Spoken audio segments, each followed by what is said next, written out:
तर पिंपरीमध्ये भाजपा आमदार शंकर जगतापांचा 125 पारचा नारा हा समोर आलेला आहे। त्यांनी 125 पारचा नारा दिलाय।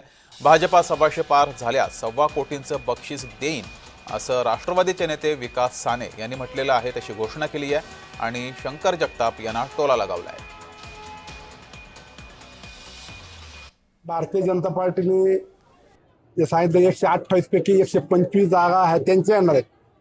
तर मला हेच कळत नाहीये की हा त्यांचा जो आत्मविश्वास आहे हा आत्मविश्वास कोणत्या जोरावर ते बोलता हे मला माहित नाही। कारण आपल्या सर्वांना माहिती आहे शहरामध्ये आज ट्रॉफिकची एवढी मोठी समस्या आहे, भ्रष्टाचार एवढा मोठा झालेला आहे।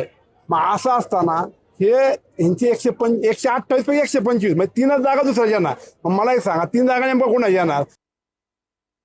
इथं 125 पारचा नारा लावलेला आहे आणि ज्या पद्धतीने आता भारतीय जनता पार्टीमध्ये सगळ्या पक्षाकडनं भारतीय जनता पार्टीकडे येण्याचा ओघ आहे, तो ओघ पाहता आम्ही 125 पारचा नारा लावला। म्हणजे 128 पैकी 125 जागा भाजपला दाट विश्वास आहे। तर 100 पैकी 100 मार्क्स मिळवणारे विद्यार्थी आहेत।